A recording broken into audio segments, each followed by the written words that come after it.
Bonjour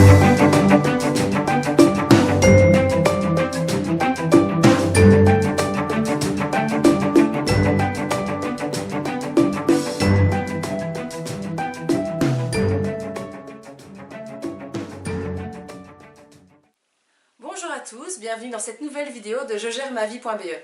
Si vous vous souvenez, il y a quelques jours, j'avais défini mes 12 bonnes résolutions pour cette année. J'avais noté donc différentes choses. Maintenant, il y a pas mal de choses comme ça, telles quelles, je ne sais pas travailler dessus, parce que c'est pas assez précis, je ne sais pas du tout mesurer ça, parce qu'il y a pas mal de personnes donc, qui préconisent d'utiliser des objectifs SMART. SMART, ça veut dire, donc le S signifie spécifique, le M mesurable, le A acceptable et ambitieux, le R réaliste et le T temporellement défini.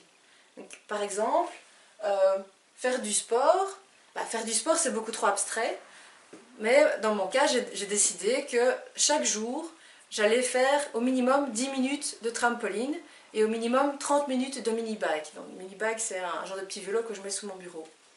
Voilà, ça c'est précis, chaque jour 10 et 30 minutes. Dans le cas de manger équilibré, ça c'est très facile, en tout cas de définir les objectifs, pas nécessairement de s'y tenir, mais j'avais été voir une diététicienne et en fonction de ma taille, de mon poids, donc de mon indice de masse corporelle, de mon style de vie, plutôt sédentaire, elle avait défini le nombre de calories auxquelles j'avais droit par jour, et donc elle avait défini que je pouvais manger X grammes de tel truc chaque jour, que par exemple j'avais droit à une assiette de pâtes qui correspondait à autant de grammes une fois par semaine, qu'il fallait que j'évite tel ou tel aliment. Donc voilà, il y a vraiment moyen d'être très très spécifique pour tout ce qui est alimentation. Et au final, mon but par exemple donc pour le régime, c'est de perdre 10 kilos en un an. Mais pour y arriver, comment on fait? Grâce au sport, comme j'ai dit, 10 et 30 minutes, et aux proportions donc, pour la nourriture. Donc voilà, passez un petit peu en revue tous vos objectifs. Un autre exemple, je vais terminer là-dessus, par exemple, passer plus de temps avec ma famille.